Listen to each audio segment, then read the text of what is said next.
So it's great to see everybody back. Appreciate y'all coming out to cover Penn State football as always, practices and games.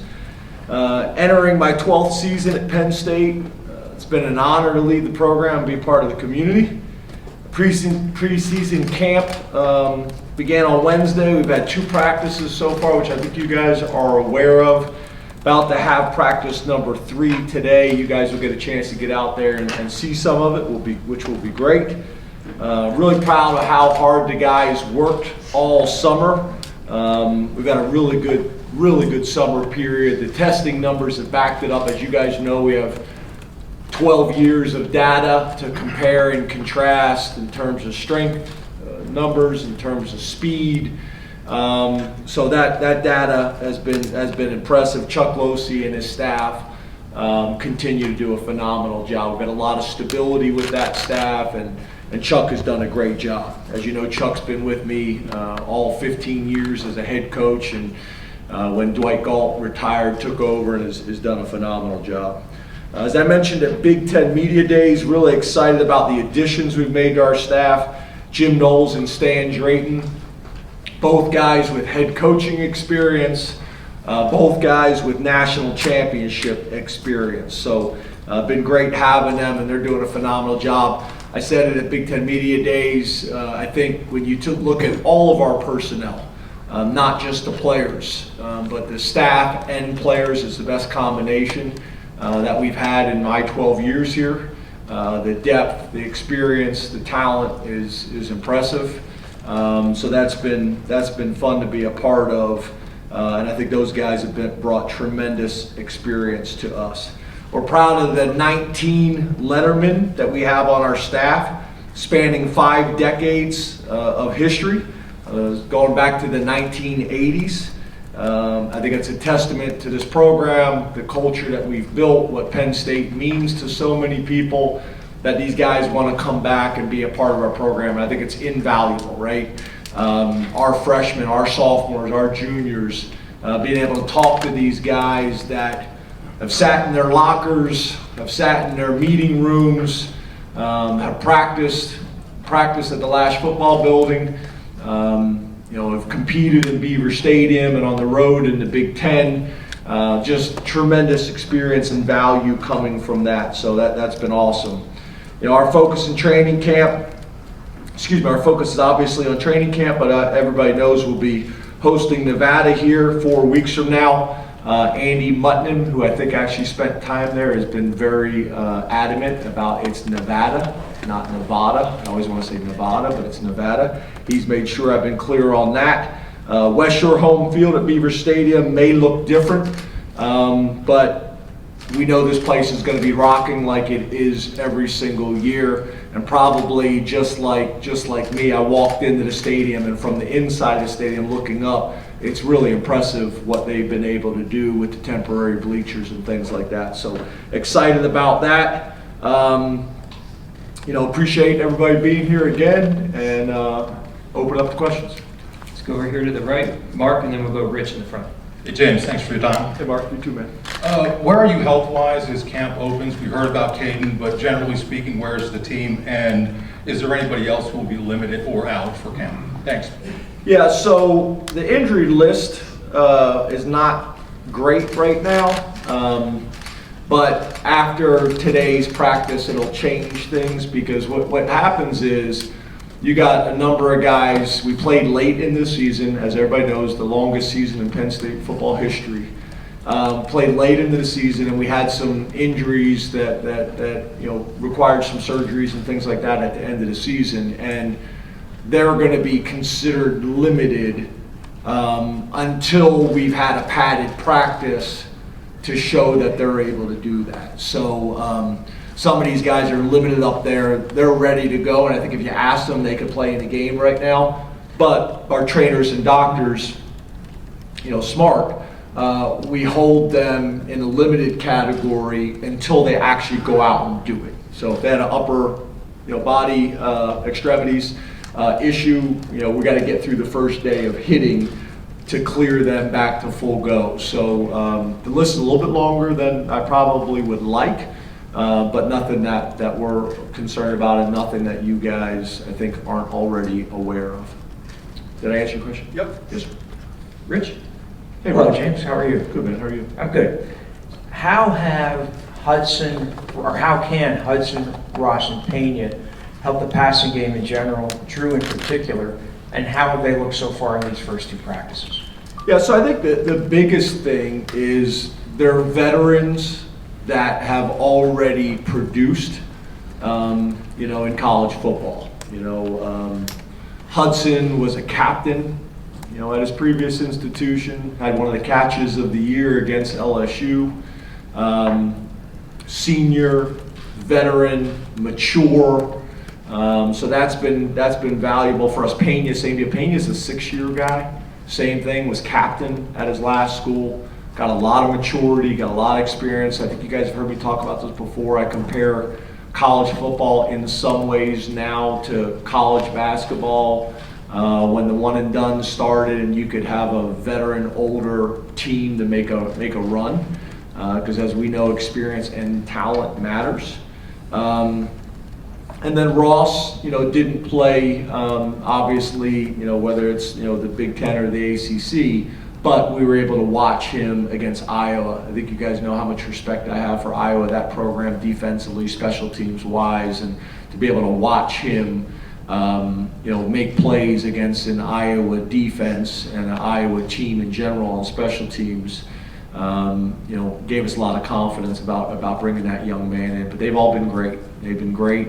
Some young receivers that I think you guys will get a chance to see that we're excited about as well. This kind of, hopefully closes the gap for a year and allow these guys to continue to grow and mature and step up. But we have more depth right now at wide receiver than we've had. And to your point, Rich, I think the biggest thing is we need more playmaking. At the wide receiver position for us to go where we want to go in critical moments, in critical games. Obviously, Ty Warren and our running game, most of our offense was built around those things. I think in a lot of ways, if we continue to trend in the direction we're headed, it'll make us more difficult to defend, because if you went into last year, it was stop the run and stop Tyler Warren, right? So having threats all over the field that can hurt you, making them just defend the 53 and a third, and obviously the 120 yards, I think will open up a lot of things for us. Will help us in the run game, but it's valuable. And I think, Drew, having more people around him making plays for him, I think will be really valuable. We've all seen, we had our whole deal here, right? I forget who it was and when it was, but just chuck it deep, right? That whole thing that we went through as a community together. We went through it together, right? But there's some of that, right? Like, how many college football games have you watched, or even the NFL, where a quarterback chucks it up and it's double coverage and a receiver goes up like Allen Robinson used to always do and come down with it? You think about that play in the 4 overtime Michigan game, right? And then the announcers, whoever, saying, what an unbelievable throw or what an unbelievable play. Well, a lot of that, deals with the wide receiver making that play. So, that playmaking production from the wide receiver crew, from our tight ends. We've had as good of a tight end room over the last 5 years as anybody in the country, and we're excited again about that room.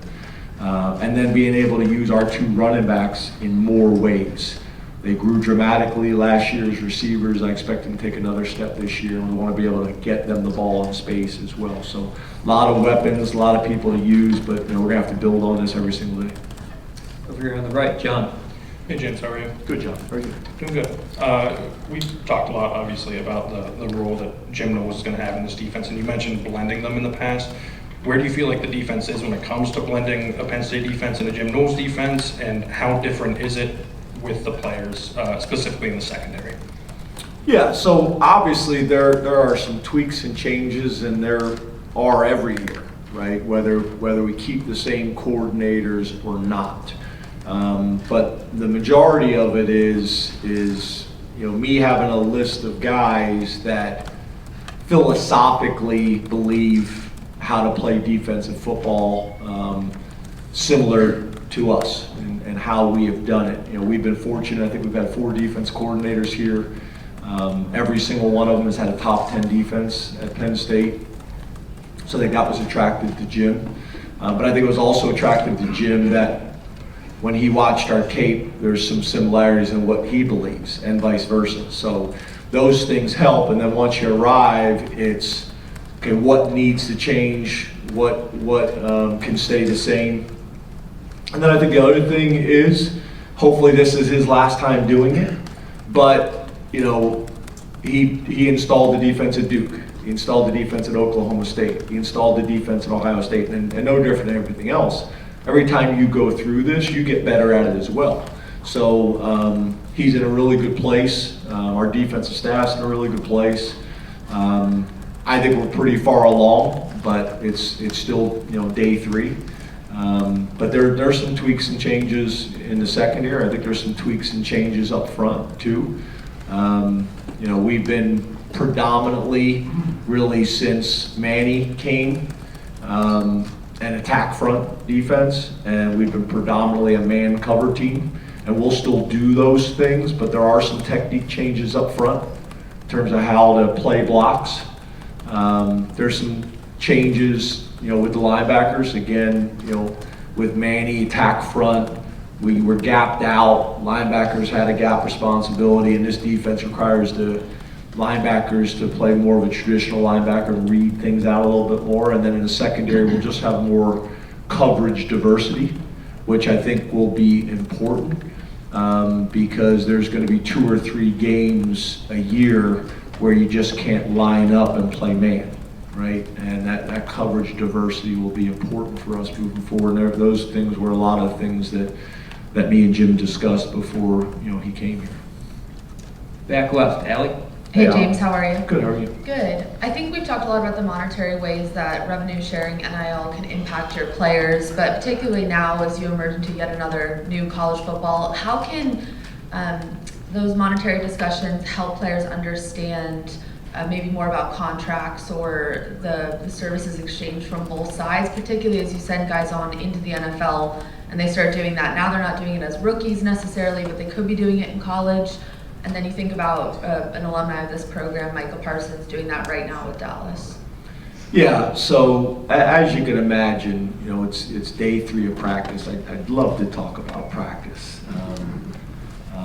I understand the question, and we don't get a whole lot of opportunities to kind of interact in the off season and talk about these things. But what I'm trying to do is trying to get our team, which we've done a really good job. The leadership has been great about this. We have very structured in-season kind of plans of when we do football, and then a small window of time of when we do NIL and those other things. But it's obviously a part of college football, and I do think your point is a good one. I do think it prepares them for their futures. Went through this a couple years ago with Saquon. Obviously, there's some things going on with Micah, and we had a chance to speak yesterday. But at the end of the day, again, we're in football season right now, and based on how the calendar stayed the same, we're going to have to deal with some of this at the end of the season. But I sure don't want to be dealing with it right now during camp, and I sure don't want to be dealing with it, during the season. And I think that was a big part of our success, because we've all seen a ton of programs that have not handled this well, and it's become a distraction, with the coaches and with the locker room. And I think we're in a good place. With those things. So, but I understand the question. In the front, in the right, Neil. Sorry, Greg. No worries. Sorry. Maybe we'll get there, maybe we won't. Neil? Age. Yeah. James, just wondering. What did you say? How are you? I said age trumps. Oh, age. Neil, how are you? I'm good, James. Good to see you. You too. You mentioned, quote, where you want to go. Are you guys more comfortable with the expectations this year? And how much has that been addressed with the team? Yeah, I think you guys have heard me say this. I don't really feel like the expectations have changed. The expectations in the Lash football building are always high. The expectations in Beaver Stadium are always high. The expectations in this community are always really high. That's a big reason why I came here. That's a big reason why our players chose here. To your point, are there more conversations and maybe heightened conversations going on nationally? Yes. But I think last year's a perfect example, right?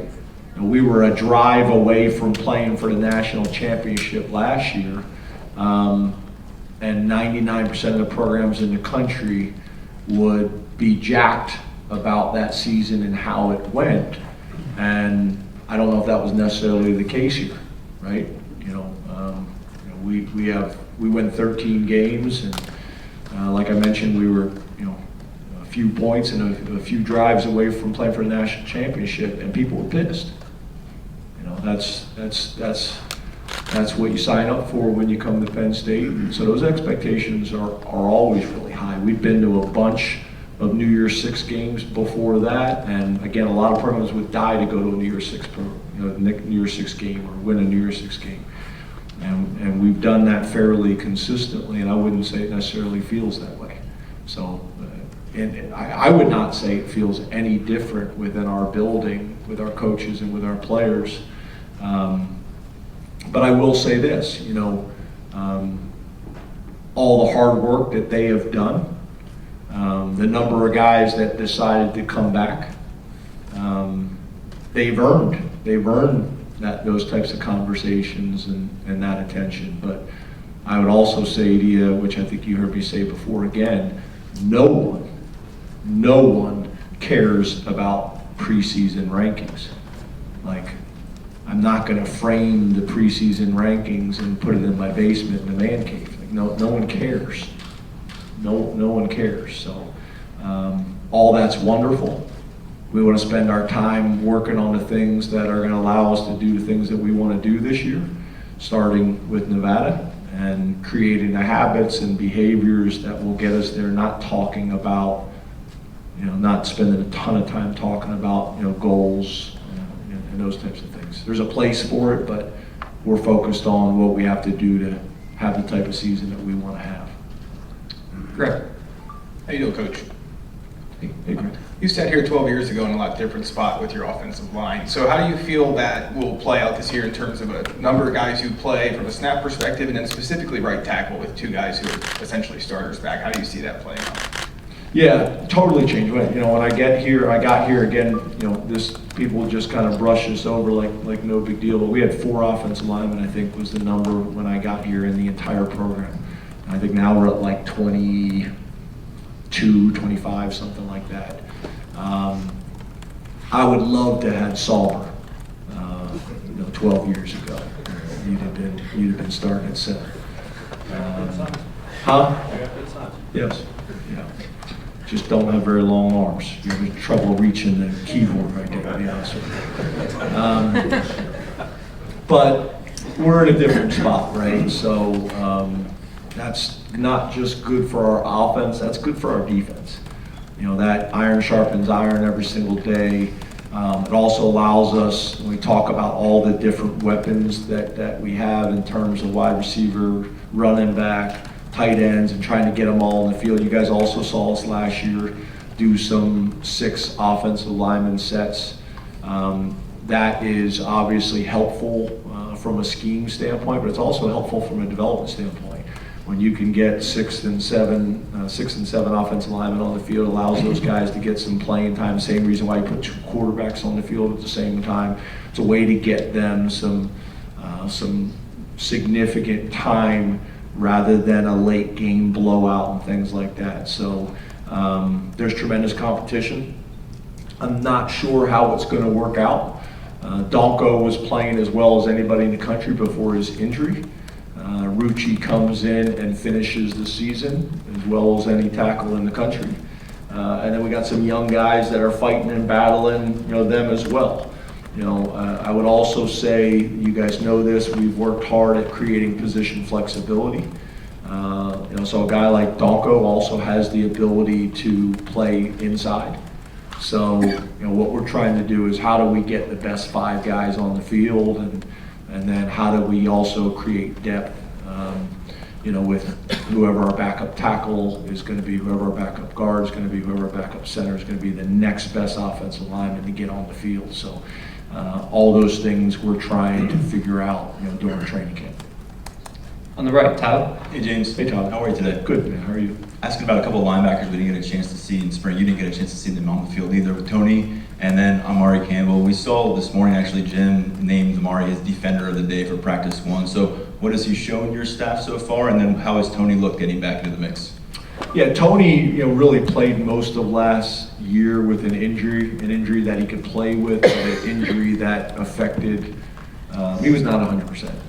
So being able to have an off-season, surgery and get him right, he is strong, he is fast, he is confident. Obviously, year 3 for him, played as a true freshman, so he's in a really good place, and we're anticipating him having a big year, but he's still got to go out and do it, But he's been very intentional all summer.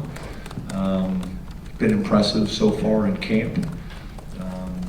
And then when you talk about Amare, he's been a pleasant surprise.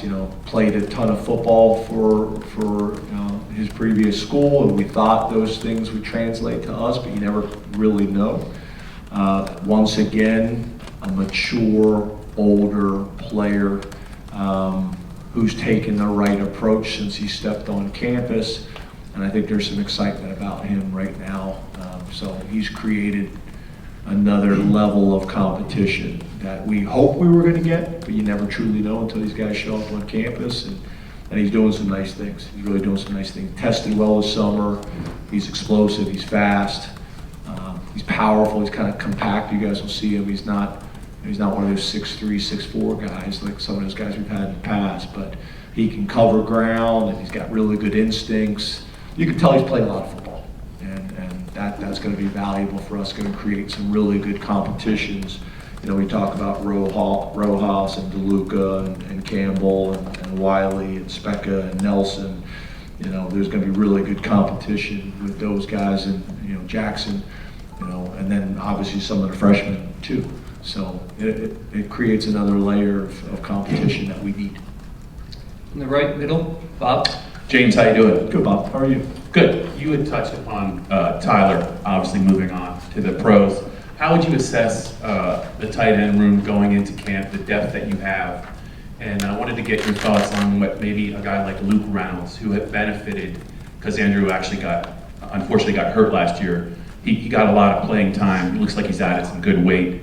What he can do for you, and just your thought on the tight ends overall and their impact on Andy's offense. I guess the first thing I would say is I don't think enough people are talking about Khalil Dinkins.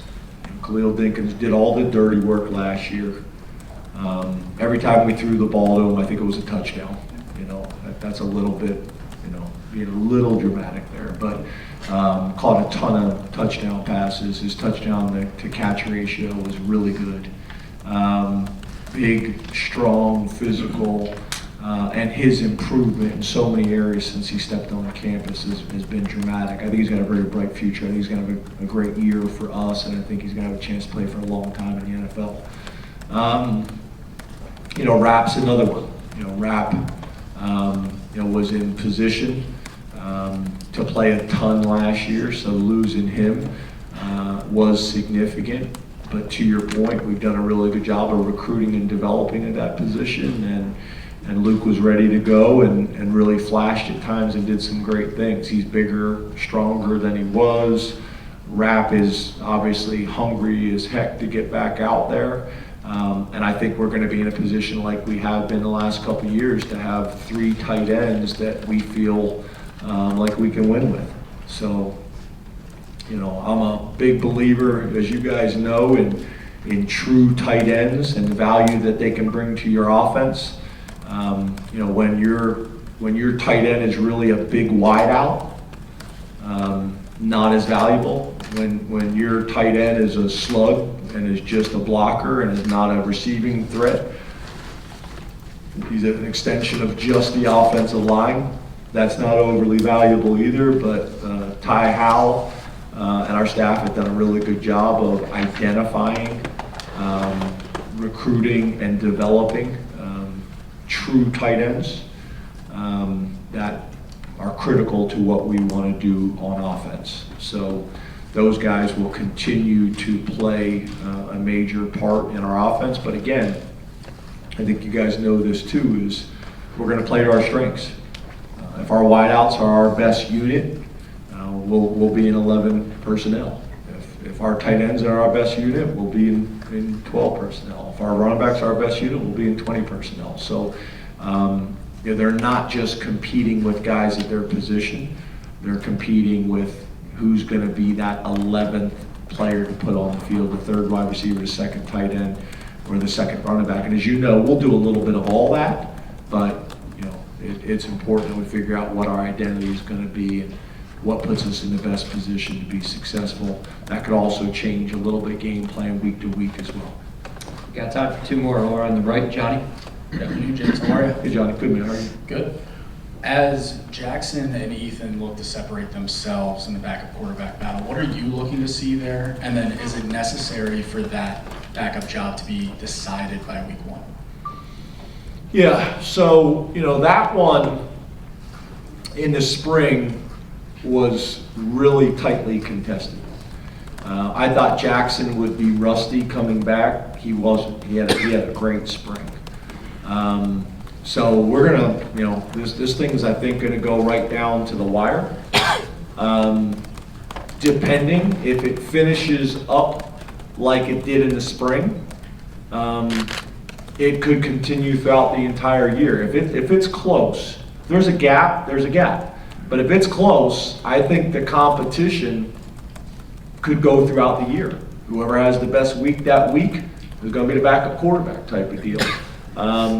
Just based on how close it was this spring.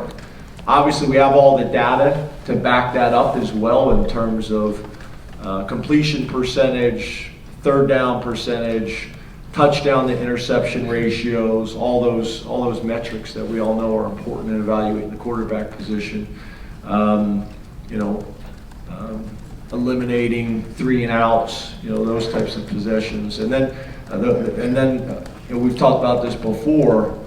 Whether it's an interception or not, we also grade interception-worthy throws or interception-worthy decisions. Okay, just because the DB dropped the ball, that was still a bad decision or a bad throw. So having all that data to try to compare and contrast is valuable. But we'll see. Again, it could be there's a gap, by one of them, and it's clear who the number 2 quarterback is, or this will go through the season. To be honest with you, if it's close all season, it could go in the next year. In terms of how this whole thing plays out. So they've both made it interesting. They both have traits that you get excited about. So it'll be a really important competition. I would say that across the board, right? The 2s and the 3s, you guys don't love talking about that a whole lot, but it's going to be critical to our season. Who's the 3 running back is going to be critical. Who's the 2 quarterback is going to be critical. Who's the 5th and 6th D tackle and 5th and 6th D end is going to be critical. That's going to play a huge part in our season. And then being able to get all those guys reps in the first 3 games so we can evaluate them not just in practice but in games as well is going to be important too. Last question, Audrey.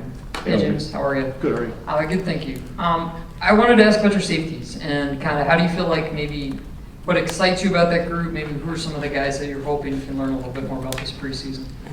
Yeah, so, Wheatley, you guys all know a ton about him. He's played a bunch of football here. I'm really proud of him. His growth and maturity since he stepped on campus. I was giving him a hard time earlier today. Year 1 and year 2, we had some knockdown, drag outs. Is that the expression? What's that expression? Yeah.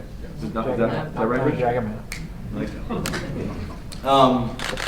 And we have a great relationship now. He understands what the expectations are and the standards, and is leading and is just high production, low maintenance, and I'm just very, very proud of him, and I think he's going to have a huge year. You guys all know the ball likes him. He's one of those guys, just always around the ball, got great ball skills. I think he's going to have a big year for us. And then there's a battle, right? You got Mack, you got Lane, you got Belgrave, and you got Toure that are really battling for not only that other starter, but also for who the third safety is going to be, who the fourth safety is going to be, and who the fifth safety is going to be. We also have some flexibility a little bit too, depending on how we do things. Some of those corners or nickels could play into this as well when you sit here and you say, how do we get the best 11 guys on the field? If our third corner is clearly the next best player over maybe the second or third safety, then we got to decide how do we get all those guys on the field with the two corners, the nickel, and the safety. That's going to be really important. How do we get those five guys on the field and into the best spots, and then how do we create depth behind them? So it'll be an interesting battle, but Mack has been really good. I think he's happy being back. I think it's also been important. He's provided some really good messages for our guys that the grass isn't always greener. And Day Lane is super talented and is growing up every single day and being more consistent. We're excited about those other guys. Well, Belgrave Shorter's had a great off season. Toure is a man of few words and is very businesslike and attacks it the right way. And Peña has shown some flashes. So we need those guys to continue headed in the right direction.